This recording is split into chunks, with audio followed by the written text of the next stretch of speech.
Es momento de hablar de política internacional con nuestro queridísimo Sergio Guzmán. ¿Cómo estás? Bienvenido. ¿Cómo andan? Bien, todo en orden. Vamos a hablar de Ecuador. ¿Qué está pasando allí? Ecuador acaba de su presidente dictar lo que se llama la muerte cruzada. ¿Qué es la muerte cruzada? Fuerte. Sí, es muy fuerte ya la expresión, ¿no? Es una atribución que se le permite al Ejecutivo mediante el artículo 148 de la Constitución de Ecuador, pero que establece la anulación cruzada de tanto el Poder Legislativo como el Poder Ejecutivo. Ha disuelto el Congreso, ha disuelto la Asamblea Nacional.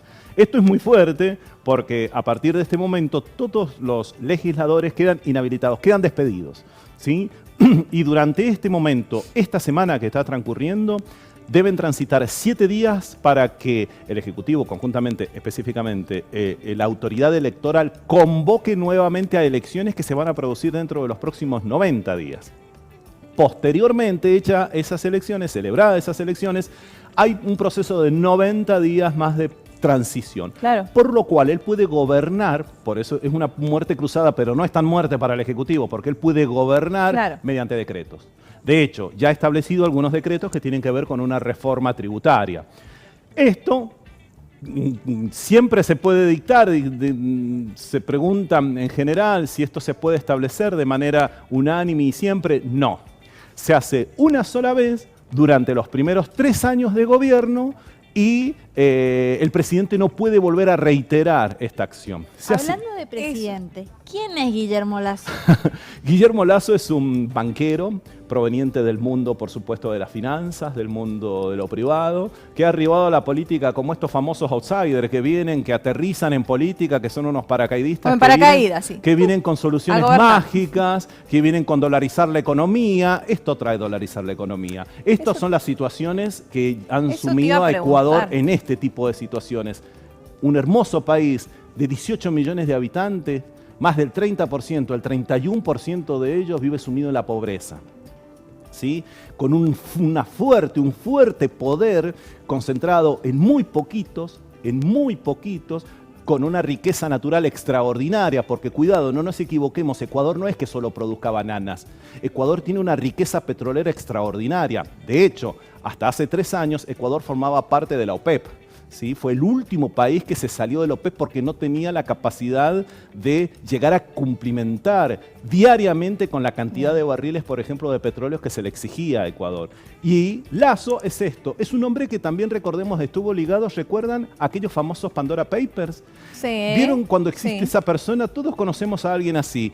Yo no tengo nada que ver en ningún problema, pero en cuanto lío hay a nivel internacional de evasión, de offshore, de evasión impositiva, de lo que sea de corrupción, siempre está. Bueno, este señor siempre está en cuanto problema exista. No sé a quién nos hace recordar, pero bien. ¿Qué fue lo que ocasionó esto, no? Porque estás hablando de distintas cuestiones, de pobreza y demás. ¿Cuánto tiempo lleva él en el mandato y cuál fue, digamos, la gota que rebalsó el vaso en Ecuador? Es buena pregunta.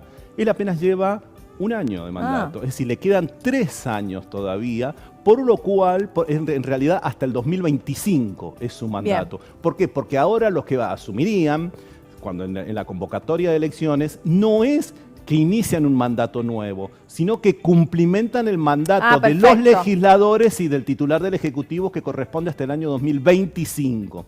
Entonces, ¿qué genera y qué dispara esto? Un famoso escándalo que hacen colegas de ustedes, periodistas en Ecuador, que se denominó el caso Encuentro.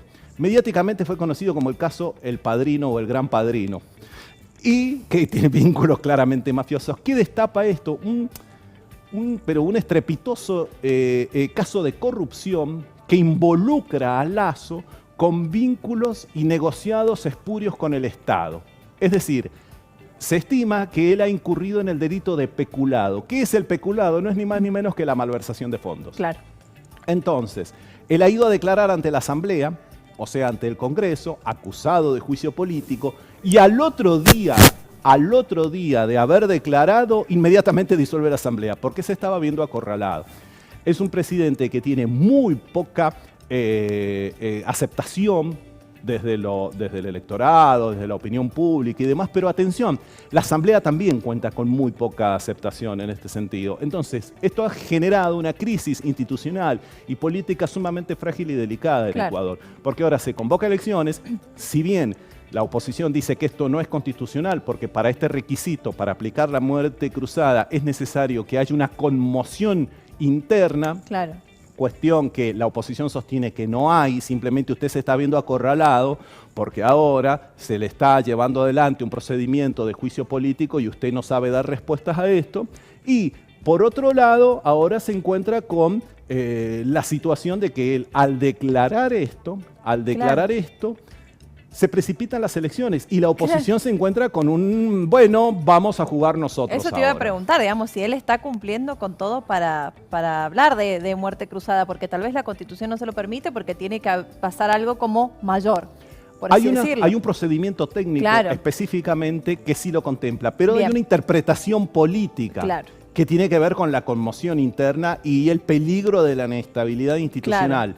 Esto, dice el Ejecutivo, se está cumplimentando. Hay un peligro institucional y una conmoción, una grave conmoción interna. Entonces, como existe esa grave conmoción interna, vamos a declarar la muerte cruzada, que también me inhabilita a mí, porque acorta su mandato. Pero es una situación extrema. Es una situación extrema de este, como decimos, este hombre venido del mundo privado, convertido en sabedores de la política, con soluciones mágicas y que cuando conducen la cosa pública se encuentran con este tipo de cuestiones. ¿Y qué va a pasar con esa investigación? Ahora está en curso, porque ahora desde lo estrictamente político y gubernamental era este el procedimiento, un juicio político. Ahora él no está exento de las cuestiones y de las consecuencias legales que puede atribuirse esto. Recordemos que Lasso, como decía hace un momento, él es un banquero, el mayor titular y accionista del Banco Guayaquil, que es un monstruo en América Latina. Guayaquil junto con Quito, pero Guayaquil concretamente está el centro financiero y la ciudad más rica, la zona más adinerada en Ecuador se encuentra en la ciudad de Guayaquil, que son poquitos y son concentrados, son muchos y muy poderosos, por cierto.